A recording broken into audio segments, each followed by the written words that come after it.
Homo naledi is an extinct species of archaic human, discovered in 2013 in the Rising Star Cave System, Gauteng Province, South Africa, sea cradle of humankind, dating to the Middle Pleistocene, 335,000 to 236,000 years ago.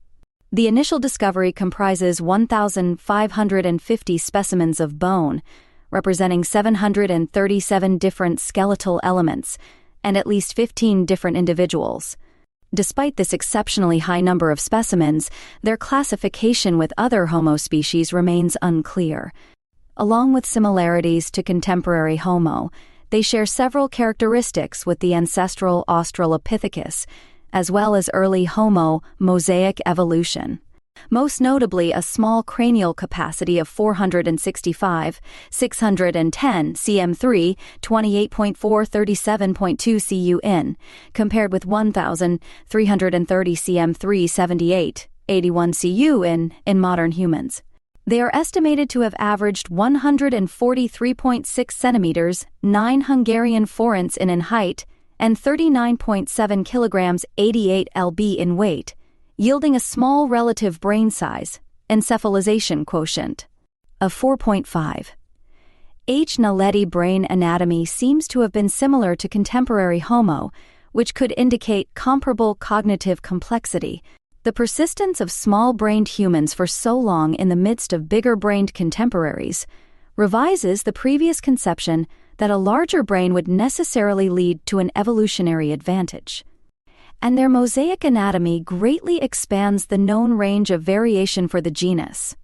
H. naledi anatomy indicates that, although they were capable of long-distance travel with a human-like stride and gait, they were more arboreal than other Homo, better adapted to climbing and suspensory behavior in trees than endurance running. Tooth anatomy suggests consumption of gritty foods covered in particulates such as dust or dirt. Although they have not been associated with stone tools or any indication of material culture, they appear to have been dexterous enough to produce and handle tools, and therefore may have manufactured early or middle Stone Age industries found in excavations near their fossils, since no other human species in the vicinity at that time has been discovered. It has also been controversially postulated that these individuals were buried deliberately by being carried into and placed in the chamber. Some researchers suggest that H. naledi also may have carved cross-hatched rock signs in a passage to what could be a burial chamber, but many paleontologists question this theory. Discovery on 13 September 2013, while exploring the Rising Star Cave System in the cradle of humankind, South Africa cavers Rick Hunter and Stephen Tucker found hominin fossils at the bottom of the D. naledi chamber. On the September 24, they returned to the chamber and took photographs that they showed to South African paleoanthropologists Pedro Boshoff and Lee Rogers Berger on October 1. Berger assembled an excavation team that included Hunter and Tucker, the so-called underground astronauts. The chamber had been entered at least once before, by cavers in the early 1990s. They rearranged some bones and may have caused further damage, although much of the floor in the chamber had not been walked on prior to 2013. The site lies about 80 meters 260 feet from the main entrance, at the bottom of a 12 minutes 39 feet vertical drop, and the 10 minutes 33 feet long main passage is only 2550 cm 10 in, 1 ft 8 in at its narrowest. In total, more than 1,550 pieces of bone, belonging to at least 15 individuals, 9 immature and 6 adults, have been recovered from the clay-rich sediments. Berger and colleagues published the findings in 2015. The fossils represent 737 anatomical elements, including portions of the skull, jaw, ribs, teeth, limbs, and inner ear bones, from old, adult, young, and infantile individuals. There are also some articulated or near-articulated elements, including the skull with the jawbone and nearly complete hands and feet. With the number of individuals of both genders across several age demographics, it then became the richest assemblage of associated fossil hominins discovered in Africa. Aside from the Cima de los Huesos collection and later Neanderthal and modern human samples, The excavation site has the most comprehensive representation of skeletal elements across the lifespan, and from multiple individuals in the hominin fossil record by that time. The holotype specimen, DH, comprises a male partial calvaria, top of the skull, partial maxilla, and nearly complete jawbone. The paratypes, DH2 through DH5, all comprise partial calvaria. Because the remains came from Rising Star Cave, in 2015, Berger and colleagues named the species Homo naledi, with the specific name meaning star in the Sotho language. The remains of at least 3 additional individuals, 2 adults and a child, were reported in the Lesedi chamber of the cave by John Hawkes and colleagues in 2017. Classification in 2017. The naledi remains were dated to 335,000 to 236,000 years ago in the Middle Pleistocene, using electron spin resonance, ESR, and uranium. Thorium U, dating on 3 teeth, and UTH and paleomagnetic dating of the sediments they were deposited in. Previously, the fossils were thought to have dated to 1–2 million years ago because previously no similarly small-brained hominins had been known from such a recent date in Africa. The smaller-brained Homo floresiensis of Indonesia lived on an isolated island and apparently became extinct shortly after the arrival of modern humans. The ability of such a small-brained hominin to have survived for so long in the midst of bigger-brained Homo greatly revises previous conceptions of human evolution and the notion that a larger brain would necessarily lead to an evolutionary advantage. Their mosaic anatomy also greatly expands the range of variation for the genus. H. naledi is hypothesized to have branched off very early from contemporaneous Homo. It is unclear whether they branched off at approximately the time of H. habilis, H. rudolfensis, and A. sediba, are a sister taxon to H. erectus and the contemporaneous large-brained Homo, or are a sister taxon to the descendants of H. heidelbergensis. Modern humans and Neanderthals. This would mean that they branched off from contemporary Homo at latest before 900,000 years ago, and possibly as early as the Pliocene. It is also possible their ancestors speciated after an interbreeding event between Homo and late australopithecines. Comparison of skull features reveals that H. naledi has the closest affinities to H. erectus. It is unclear whether these H. naledi were an isolated population in the cradle of humankind or ranged across Africa. If the latter, then several gracile hominin fossils from African sites that traditionally have been classified as late H. erectus might represent H. naledi specimens. Anatomy equal to skull equal to 2 male H. naledi skulls from the naledi chamber had cranial volumes of approximately 560 cm 334 CUN, and 2 female skulls 465 cm 328.4 CUN. A male H. naledi skull from the Lesedi chamber had a cranial volume of 610 cm 337 CUN. The naledi specimens are more similar to the cranial capacity of australopithecines. For comparison, H. erectus averaged approximately 900 cm 355 CUN, and modern humans 1,270 and 1,130 cm3. For comparison, A males respectively. The Lesedi specimen is more within the range of H. habilis and H. e. georgicus. The encephalization quotient of H. naledi was estimated at 3.75, which is the same as the pygmy H. floresiensis, but notably smaller than all other Homo. Contemporary Homo were all above 6, H. e. georgicus at 3.55, and A. africanus at 3.081. It is unclear whether H. naledi inherited small brain size from the last common Homo ancestor, or whether it was evolved secondarily and more recently. The skull morphology is more similar to Homo, with a slenderer shape, the presence of temporal and occipital lobes of the brain, and reduced post-orbital constriction, with the skull not becoming narrower behind the eye sockets. The frontal lobe morphology is more or less the same in all Homo brains despite size, and differs from Australopithecus, a characteristic that has been implicated in the production of tools, the development of language. and sociality. Similarly, modern humans, but not to fossil hominins, including South African australopithecines, H. erectus, and Neanderthals, the permanent second molar of H. naledi erupted comparatively late in life, emerging alongside the premolars instead of before, a characteristic that indicates a slower maturation unusually comparable to modern humans. The tooth formation rate of the front teeth is also most similar to modern humans.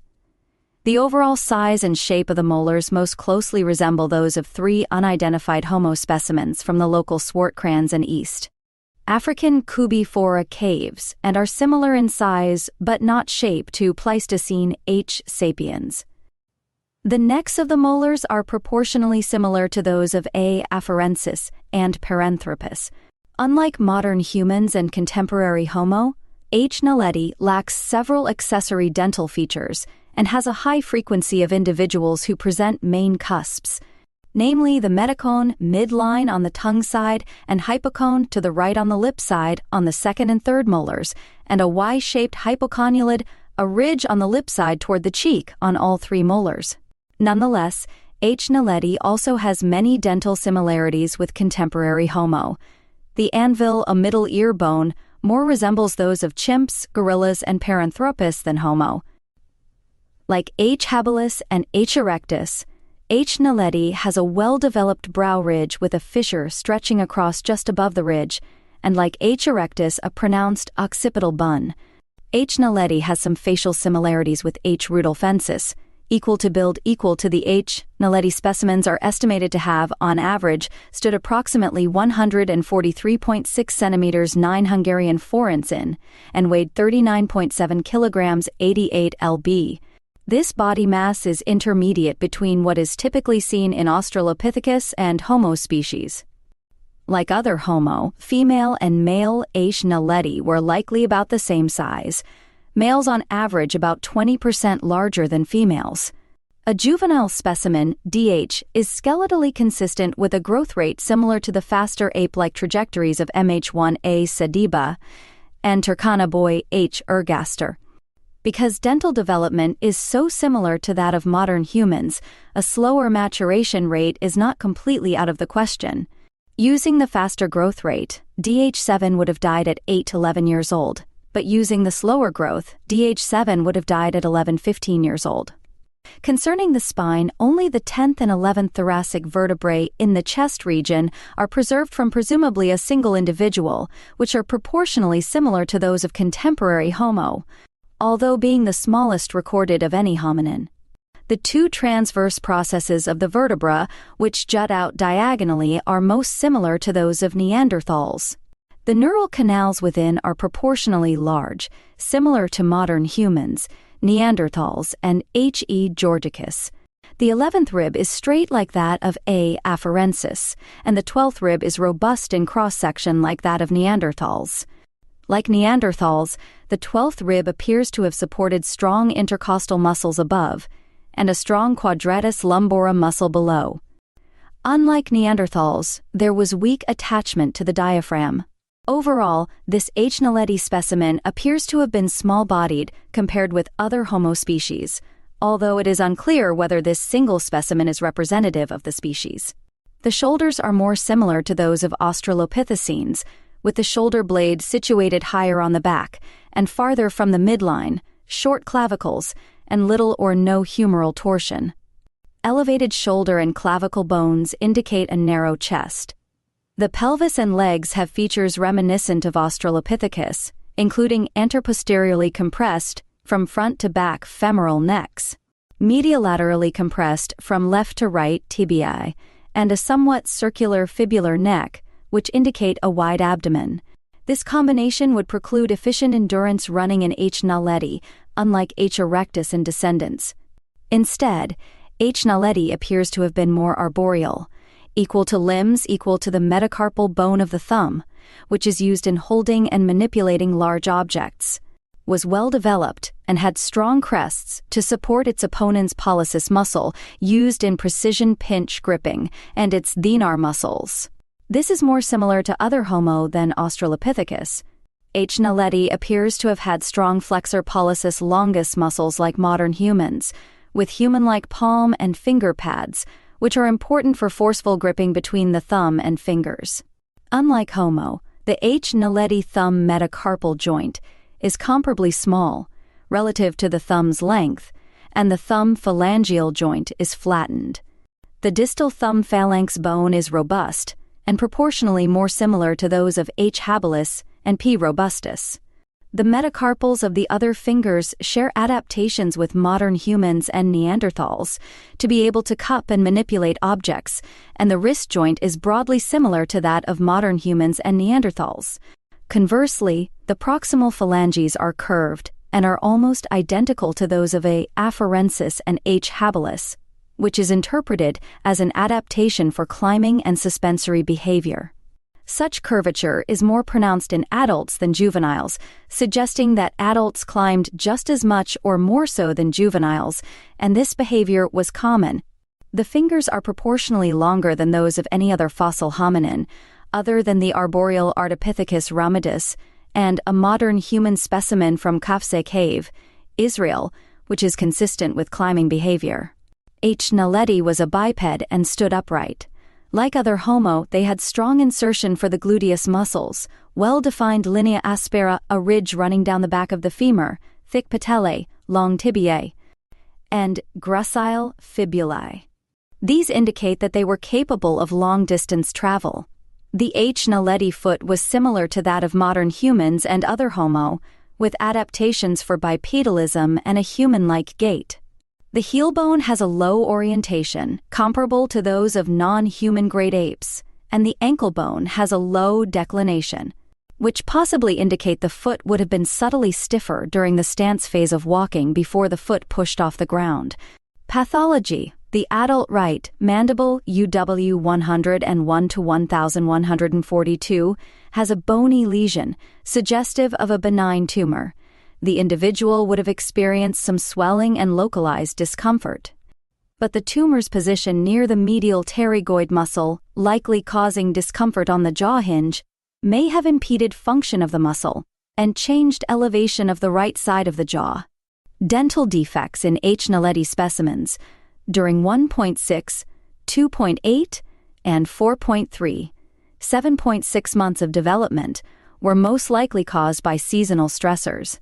This may have been due to extreme summer and winter temperatures causing food scarcity. Minimum winter temperatures of the area average about 3 degrees Celsius 37 degrees Fahrenheit and can drop below freezing. Staying warm for an infant of the small-bodied H. naledi would have been difficult, and winters likely increase susceptibility to respiratory diseases. Environmental stressors are consistent with present-day flu seasons in South Africa peaking during winter, and pediatric diarrhea hospitalization being most frequent at the height of the rainy season in summer. Local hominins were likely preyed upon by large carnivores, such as lions, leopards, and hyenas. There seems to be a distinct paucity of large carnivore remains from the northern end of the cradle of humankind, where Rising Star Cave is located, possibly because carnivores preferred the Blaubank River to the south that may have offered better hunting grounds with a greater abundance of large prey items. Alternatively, because many more sites are known in the south than the north, carnivore spatial patterns may not be well represented by the fossil record preservation bias. Culture equal to food equal to dental chipping and wearing indicates the habitual consumption of small hard objects, such as dirt and dust, and cup-shaped wearing on the back teeth may have stemmed from gritty particles. These could have originated from unwashed roots and tubers. Alternatively, aridity could have stirred up particulates onto food items, coating food in dust. It is possible that they commonly ate larger hard items, such as seeds and nuts, but these were processed into smaller pieces before consumption.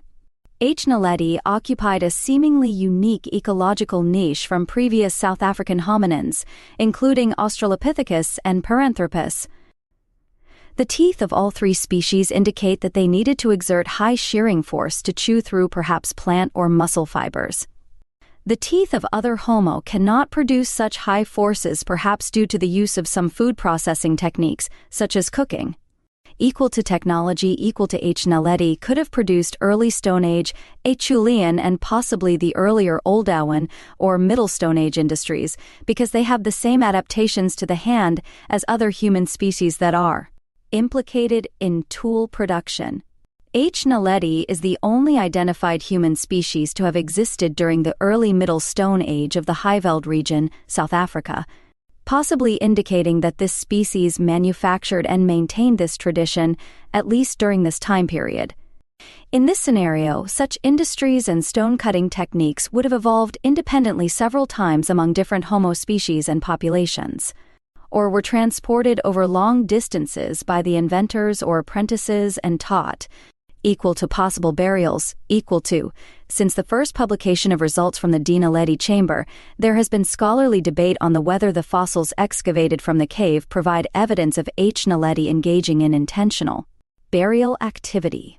If proven true, D. naledi chamber would be the oldest known hominin burial, beating out the c. 78,000-year-old H. sapiens burial from Panga Yasadi Cave in Kenya by some 160,000 years. However, a lack of proof regarding the taphonomic, stratigraphic, and mineralogical claims made by the excavators has caused significant academic backlash. In 2015, excavating archaeologists Paul Dirks, Lee Berger, and their colleagues concluded that the bodies had to have been deliberately carried and placed into the chamber by people because they appear to have been intact. When they were first deposited in the chamber, they found no evidence of trauma from being dropped into the chamber nor evidence of predation. Furthermore, the chamber is inaccessible to large predators, appears to be an isolated system, and has never been flooded. There is no hidden shaft through which people could have accidentally fallen in, and there is no evidence of some catastrophe that killed all the individuals inside the chamber. The excavating team stated that it is possible that the bodies were dropped down a chute and fell slowly due to the narrowness and irregularity of the path down. Thus, they concluded that, since natural forces were apparently not at play, the bodies must have deliberately buried. Since the cave is unlit, those burying them would have required artificial light to navigate the cave. The archaeologists have reported finding evidence for fire which may support this claim, yet they have not published it as of July 2024. The excavators claim that site was used repeatedly for burials since the bodies were not all deposited at the same time. In 2016, paleoanthropologist Aurore Val countered that discounting natural forces for depositing the bodies is unjustified. She identified evidence of damage done by beetles, beetle larvae, and snails, which facilitate decomposition. Since the chamber does not present ideal conditions for snails and does not contain snail shells, she argued that decomposition began before deposition in the chamber, potentially discounting the excavator's claims of intentional burial. Invertebrate damage to the fossils was later confirmed by a 2021 analysis of a fragmentary skull, although this analysis also concludes that it is likely that some hominin agency was involved in the deposition of the bone fragments. In 2017, Dirks, Berger, and colleagues reaffirmed that there is no evidence of water flow into the cave, and that it is more likely that the bodies were deliberately deposited into the chamber. They theorized that as it is possible that the H. naledi bones were deposited by contemporary Homo, such as the ancestors of modern humans, rather than other H. naledi, but that the cultural behavior of burial practices is not impossible for H. naledi. They proposed that placement in the chamber may have been done to remove decaying bodies from a settlement, prevent scavengers, or as a consequence of social bonding and grief.